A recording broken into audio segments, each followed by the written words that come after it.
soleil, il y a du soleil. Et du Mistral, d'habitude.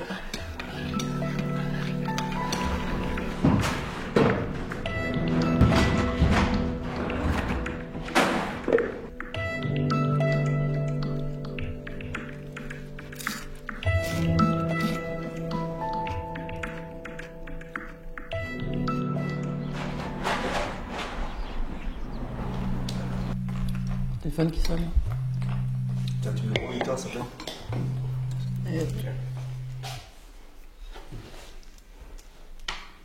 Merci. Allô? Ah, salut Pierre, ça va? Oui. Oui. Non, je me prépare là, je vais aux chevaux. Oui, ok, ouais. Bon, cet après-midi? Bon, tout le monde est là? D'accord. Et puis Fabien, tu lui ferais, oui, pas comme d'habitude, hein, à l'heure. Fabien. Ok. Bon, merci Pierre. Alors, tout à l'heure. Salut. On a une vache quand même. Il a répété pour la musique. À quelle heure? Bon, en début d'après-midi. 15h. À l'âge de 19 ans, je suis à la Courneuve et j'étais monté un petit peu à cheval déjà. Mais en balade, en touriste. Et au cours de la balade, le type qui nous accompagnait se retourne et nous dit: tiens, je cherche un palefrenier. Si vous connaissez quelqu'un, bon. Moi j'ai dit: ça m'intéresse. Et ce type, c'était Mario Mouracci. Et j'ai commencé comme ça dans les chevaux, quoi. Bah où? Je vais au foot un peu. Ah bah ok. Allez. Tout à l'heure. Ouais. Allez, bisous. Tout à l'heure, garçon. Là, Carole, démarre.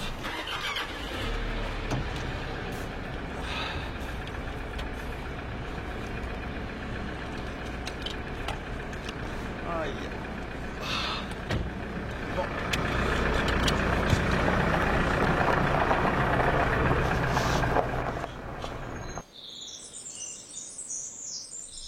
Mario faisait monter à cheval, débourrer les chevaux et tout.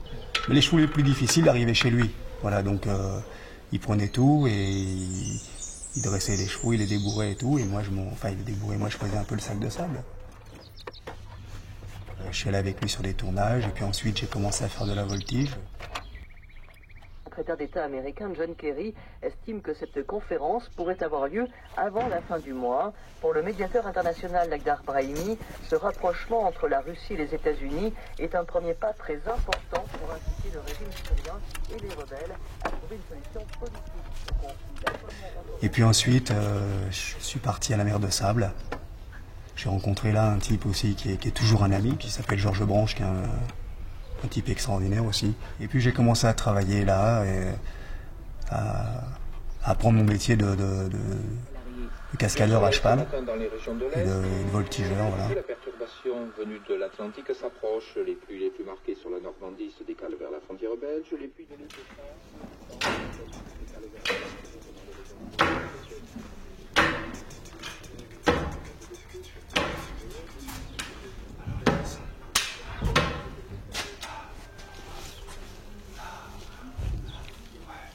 Je pensais que j'étais plus capable de monter à cheval en étant aveugle. Je pensais que c'était plus pour moi, voilà.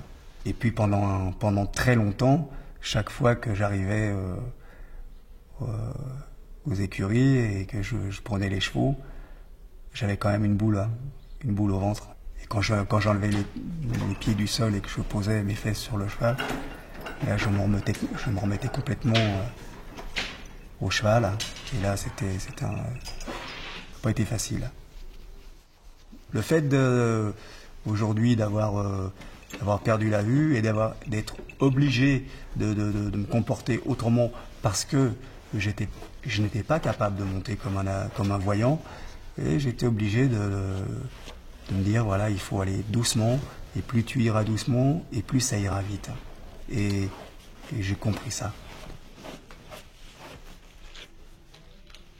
J'ai rencontré un gars un jour qui avait un cheval espagnol, et ce type me dit, bah tiens, je prends des cours chez un écuyer qui s'appelle Michel Henriquet. Je J'ai dit, tiens, c'est intéressant, j'aimerais bien voir ça. Et voilà, et j'allais voir Michel Henriquet tous les dimanches matins. Aujourd'hui, on parle d'éthologie, d'équitation éthologique, de comportementalisme, de choses comme ça.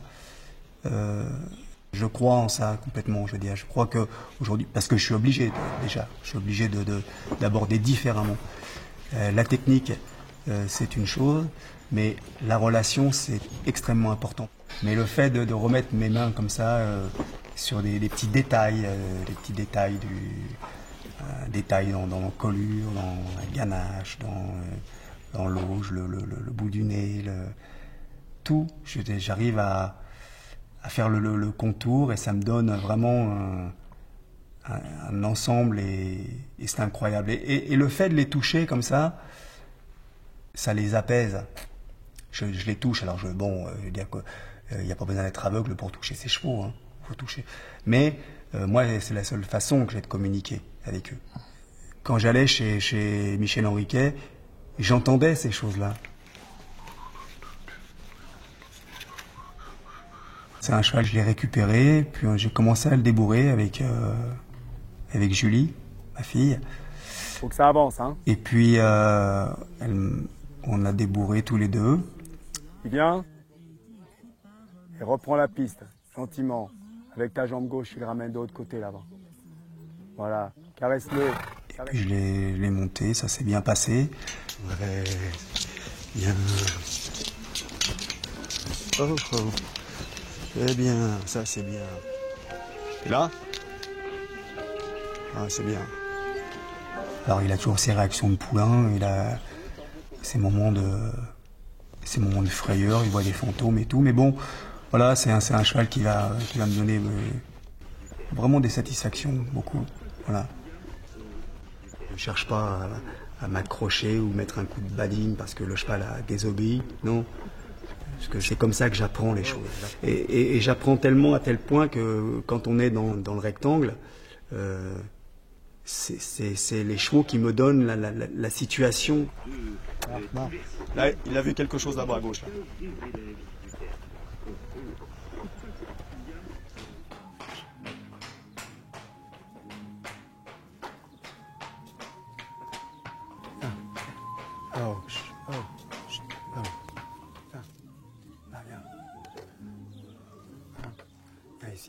Quand je suis tombé devant ce cheval, cet Ayala, je me suis dit, bon, allez, il faut y aller. Alors, il faut y aller, entre dire il faut y aller et puis le faire. C'était peut-être un petit peu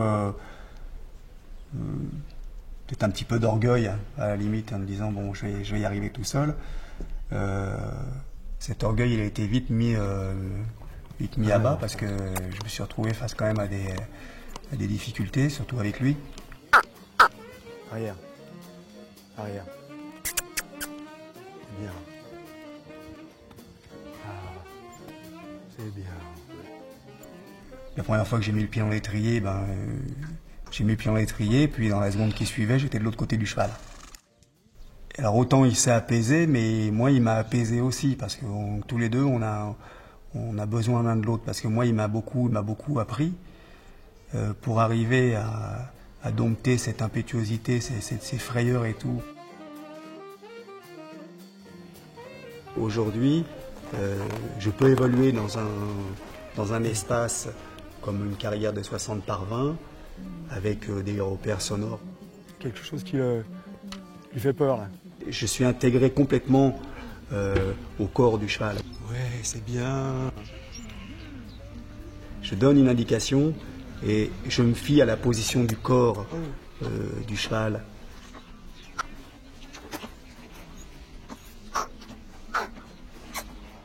Il faut partir du principe que, de toute façon, quand tu demandes quelque chose, si tu l'obtiens pas, c'est pas le cheval, c'est toi.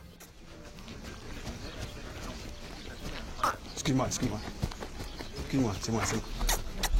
Quand un cheval arrive, par exemple, dans le coin, sa respiration n'est pas la même. Il voit le coin arriver, j'entends sa respiration qui... Je dis, qu'est-ce qu'il va me demander là? Est-ce qu'il va me demander d'aller à la tête dans le mur ou est-ce qu'il faut que je tourne? Je sens qu'on arrive au coin et moi je me dis, il est dans le coin, prends le coin, prends-le. Je vois clair grâce à grâce à eux. Et j'ai les radios qui me donnent une indication, mais eux sont mes yeux, voilà. Il est pas beau ce cheval, franchement. Hein? C'est une gravure.